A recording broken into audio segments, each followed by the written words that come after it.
देशवासियों को आज गणेश चतुर्थी की बहुत बहुत बधाई हो। और गणेश पुराण में और देवी भागवत में दोनों में स्पष्ट वर्णन आता है कि अगर स्त्री चतुर्थी का व्रत करती है, चाहे बड़ी चतुर्थी हो छोटी चतुर्थी हो, किसी भी चतुर्थी का व्रत अगर स्त्री करती है तो उसके पति का तो उम्र बढ़ता ही है, साथ में उसके पुत्र का वैभव भी बढ़ता है। उसके पुत्र का वैभव भी बढ़ता है, उसकी संतान का सुख भी बढ़ता है। गणेश जी महाराज ने कहा, देवता स्वीकार करे चाहे नहीं करे, मेरे भगवान शंकर और मैं मंदार के पुष्प को और शमी के पत्र को स्वीकार करेंगे। जो मनुष्य शमी के पत्र से हम दोनों की आराधना करेगा, मेरे पिता शिव जी की और मेरी आराधना करेगा, भूलवश भी शमी के वृक्ष का दर्शन जिस दिन व्यक्ति को मनुष्य देह में हो जाएगा, शमी के वृक्ष का यदि वो दर्शन भी कर लेगा, उस दिन 12 ज्योतिर्लिंग के दर्शन का पुण्य फल प्राप्त हो। कार्य सिद्धि के लिए 5 दुर्वा गणेश जी को चढ़ाई जाती है। आज भी दुर्वा गणेश जी को समर्पित करी जाती है, मात्र 5। कितनी?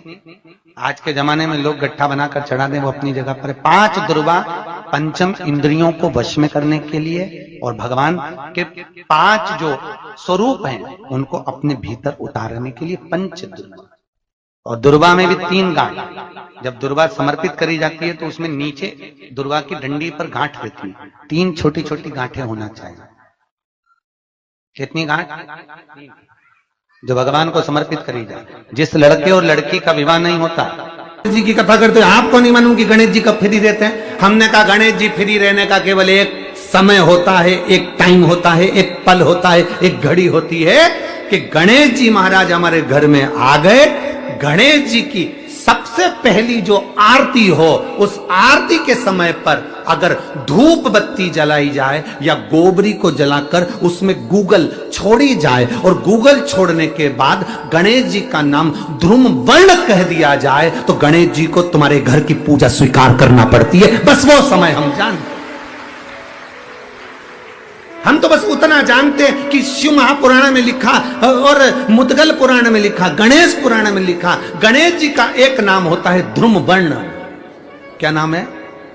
ध्रुम वर्ण गणेश जी का एक नाम होता है। जब हम धूप जलाकर और धूप लगाने के बाद में गणेश जी की सबसे पहली आरती करने के पहले अगर हम सबसे पहली आरती गणेश जी की कर रहे हो, अपने घर में स्थापना कर रहे हो, बिठा रहे हो, और तुम चाहते हो कि गणेश जी की आरती करने के पहले अगर हम सबसे पहली आरती गणेश जी की कर रहे हो, अपने घर में स्थापना कर रहे हो, बिठा रहे हो, और तुम चाहते हो कि गणेश जी मेरे घर में आके मेरी पूजा को स्वीकार करें और जो मांगू मेरा गणेश मुझे दे 10 दिन के अंदर, तो पहला नाम लेकर पुकार लेना ध्रुम वर्ण विनायक, बैठो, बस काम हो गया। वो फ्री होकर आता है, वो बैठता है, अलमस्तता में बैठता। जी महाराज को जो दुबा आप लोग समर्पित करते हैं उसको मोली से बांधकर कभी नहीं चढ़ाएंगे, मोली से धागे से बांधकर नहीं चढ़ाएंगे, दुबा से ही उसको लपेट दीजिए, दुबा से ही उसको बांधिए और प्रयास करा करो कि दुर्बा जहां गणेश जी का दांत टूटा है उसी ओर गणेश जी को समर्पित करी जाए।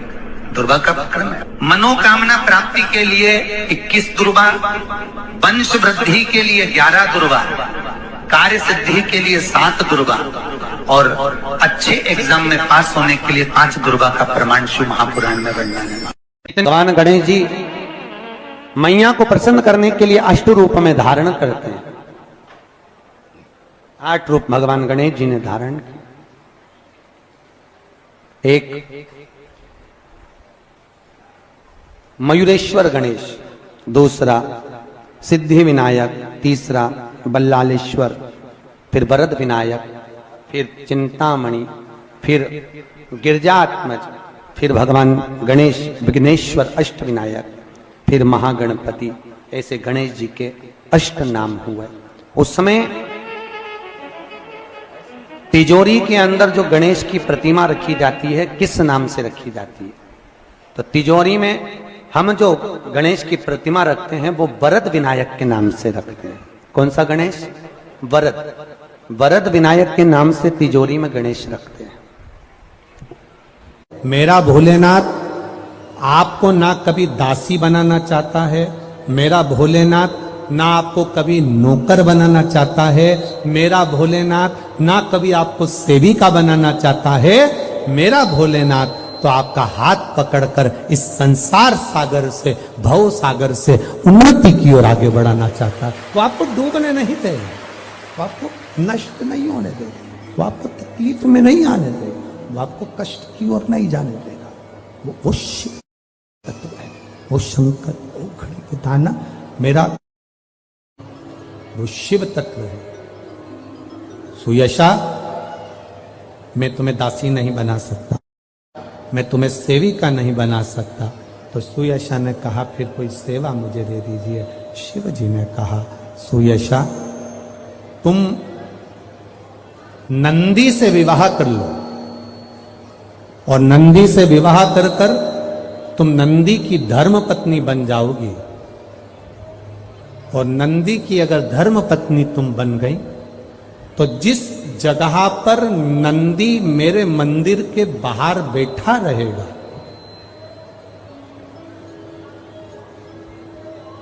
नंदी जिस जगह पर मेरे मंदिर के बाहर बैठा रहेगा, सुयशा उसके कर्णों में, कर्णों के करीब में तू स्वयं विराजमान रहेगी।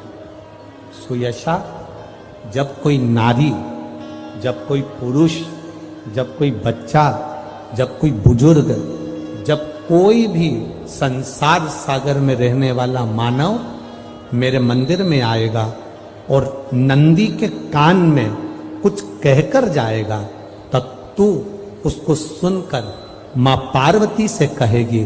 और पार्वती जब मेरे साथ प्रतिदिन प्रदोष काल में, प्रदोष के समय, शाम के समय भ्रमण पर जब पार्वती मेरे साथ जाएगी, तो पार्वती मैया जिसके सामने नंदी को रोक देगी, मैं उसके ऊपर कृपा करते हुआ चले जाऊंगा। ये हमारा भाव शिव महापुराण की कथा वर्णन कर रही है। ये हमारा भाव भगवान देवाधिदेव महादेव का चरित्र वर्णन कर रहा है, ये शिव तत्व वर्णन कर रहा है। कितने लोग हैं जो भगवान नंदी के कानों में कुछ कहकर आते हैं? बोले हो कभी? सीधे बोल देते हो क्या जाकर? नंदी के कानों में कहने का भी एक तरीका है। आप लोगों को मालूम होगा वो तरीका? नहीं मालूम? ये बेलपत्री की जो डंडी रहती है ना, बीच का जो भाग है, ध्यान दिए ना जरा सा, ये बीच की जो डंडी है, फिर से देखिए, बेलपत्री के 2 पत्ते और उसके पास में जो बीच की जो डंडी का भाग है, दिख रहा है आप लोगों को? ये 2 डंडी, ये बीच की 2 पत्ती और उसके बीच में जो 2 डंडी का भाग होता है।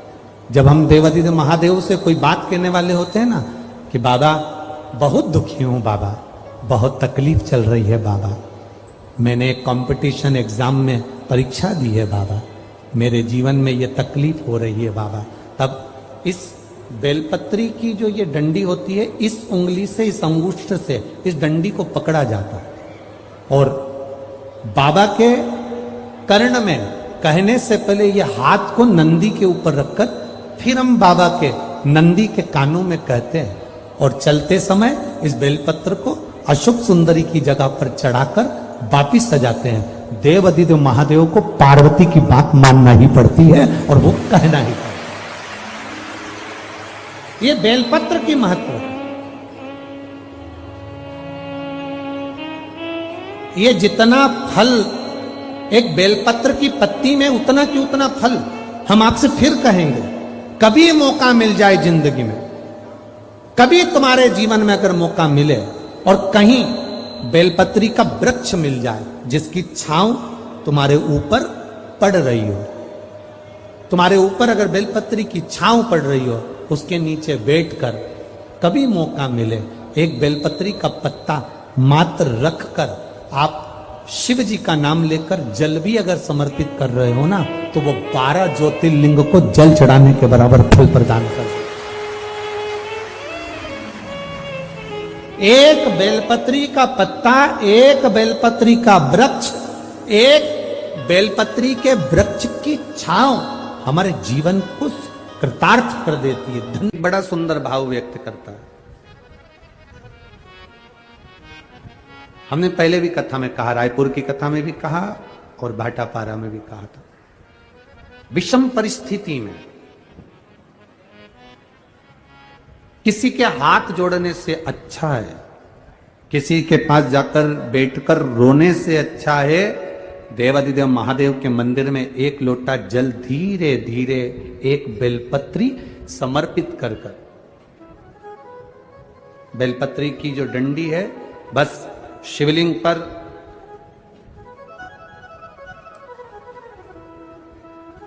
ये शिवलिंग, ये जलाधारी, ये माता पार्वती जी का हस्तकमल शिवलिंग, ये बेलपत्री, ये दंडी का जो मुख है वो अशुक सुंदरी की ओर समर्पित कर कर एक लोटा जल धीरे धीरे बिल्कुल धीरे धार में अपने हृदय की बात बाबा से दिल से कहते हुए, बाबा बहुत दुखी हूं, बहुत कष्टमय जीवन, बाबा बहुत तकलीफ में जीवन चल रहा है और तू ना संभालेगा तो संभालेगा कौन?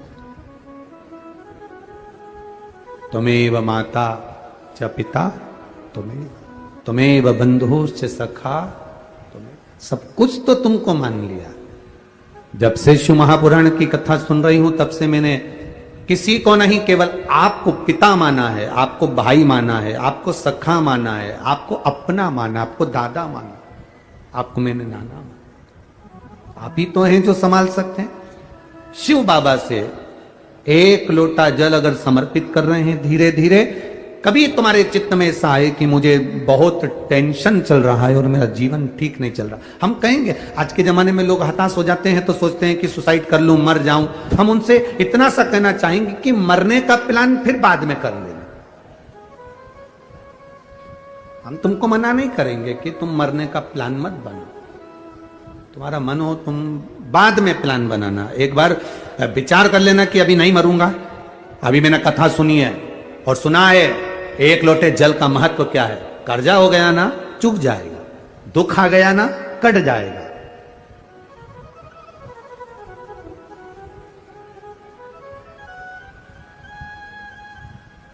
कर्जा भी हो गया तो कटेगा मिटेगा, मरना उसका कोई एक प्लान नहीं है कि कर्जा तुम मर जाओगे तो कर्जा तुम्हारा चुक जाएगा। ना ना ना ना, कर्जा हो गया ना चुकाएगा बाबा।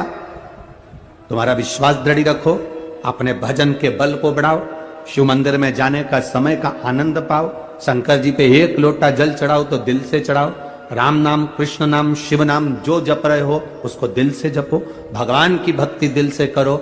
आया हुआ समय, आया हुआ दुख कटेगा, थोड़ा समय लगेगा, धीरे धीरे धीरे धीरे वो कट जाएगा। वो बर्तन होता है ना बहुत काला हो जाता है तो उसको माताएं रगड़ती है, वो साफ नहीं होता तो फिर क्या करते हैं उस बर्तन को?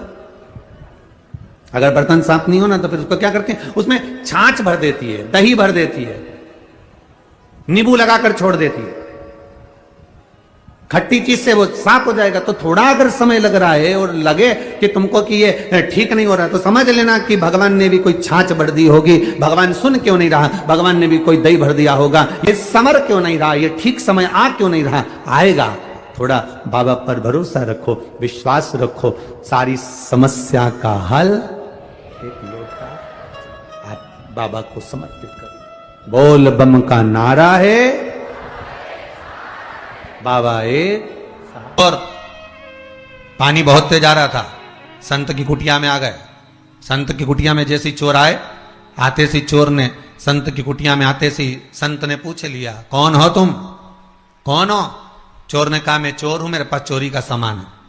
संत ने कहा चलो बाहर निकलो, हमारे आश्रम में रहोगे, चोरी कर कर आ रहे हो, चोरी का सामान लेकर आ रहे हो, चलो निकलो यहां से बाहर। और संत ने उसको धक्का देकर बाहर निकाला।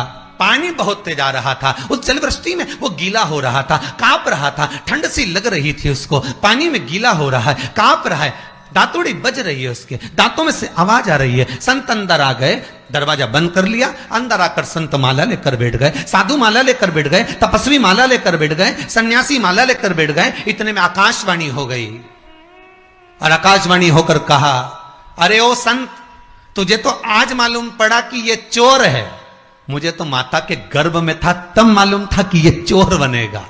मैंने फिर भी जन्म दिया और माता के गर्भ से उसको प्रविष्ट करा, तो तू अपनी कुटिया से क्यों बाहर निकाल रहा है?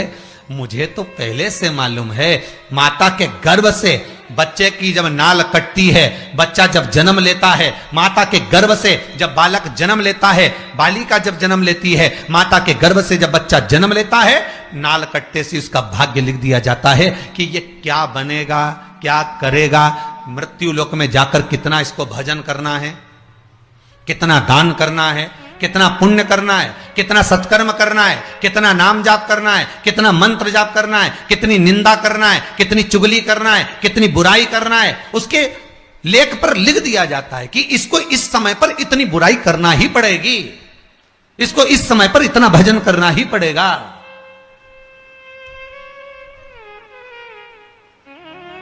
और जब उसके भाग्य में लिख दिया गया,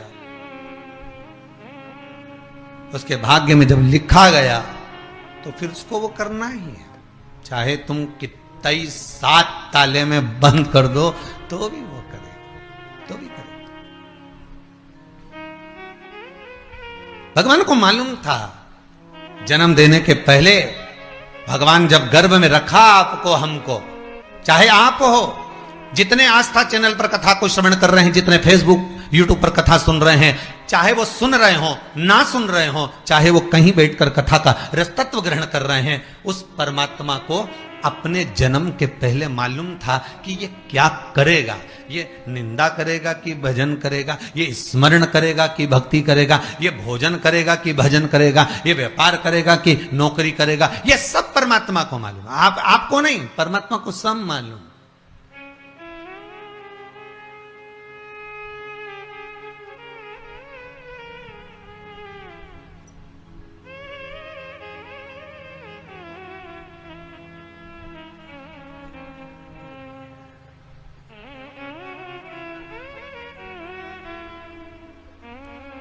यशोदा जी की गोद में भगवान कृष्ण को जब देखा गया, यशोदा जी की गोद में जब लाला को देखा गया, महाकाल राजा ने, मेरे भगवान भूत अधिपति भूतेश्वर मेरे शिव ने कहा कि इसके मस्तक पर काल मंडरा रहा है, इसके मस्तक पर काल मंडरा रहा है, ये कह दिया।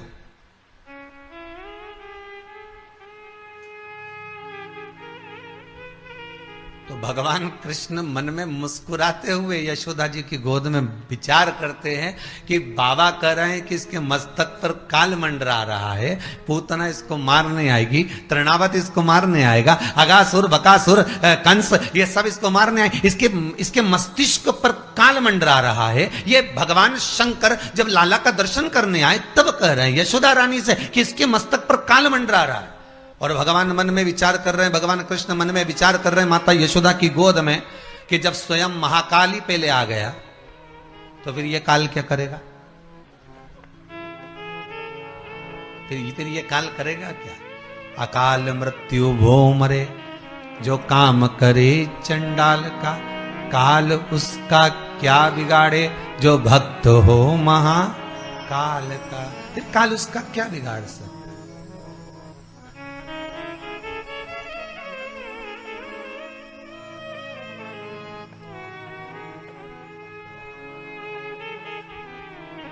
तो बिगाड़े तो बिगाड़े क्या?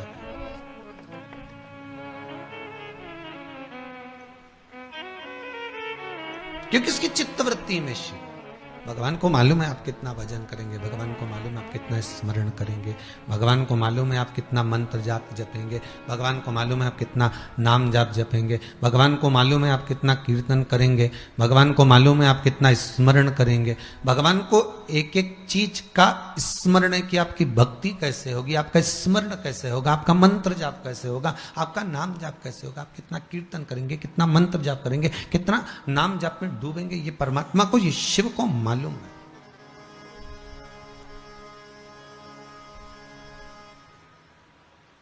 भगवान को ये ज्ञात है, पर हम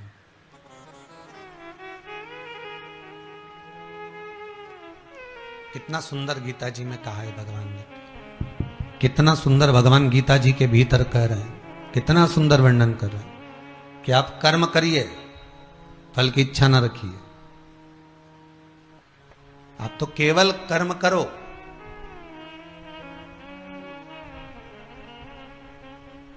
और जितना कर सकते हो करे जाओ।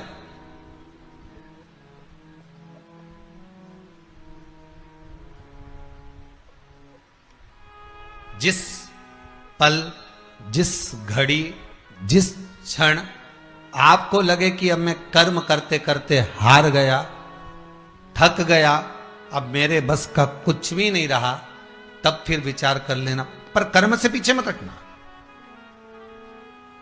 कर्म तो करना पड़ेगा। पूर्व के कर्म को काटने के लिए मृत्यु लोक में आकर हमें कर्म करना ही है। केवल एक बार ओम नमः शिवाय बोलने पर कोई शंकर के चढ़े हुए जल को भी अपने ऊपर छींट लेता है तो उसका रोग समाप्त हो जाता है।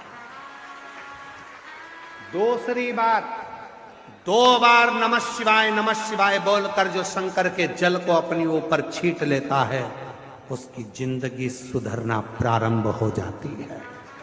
3 बार ओम नमः शिवाय बोलकर जो शंकर के चढ़े हुए जल को अपने ऊपर छींट लेता है वो भव सागर से मुक्त हो जाता है।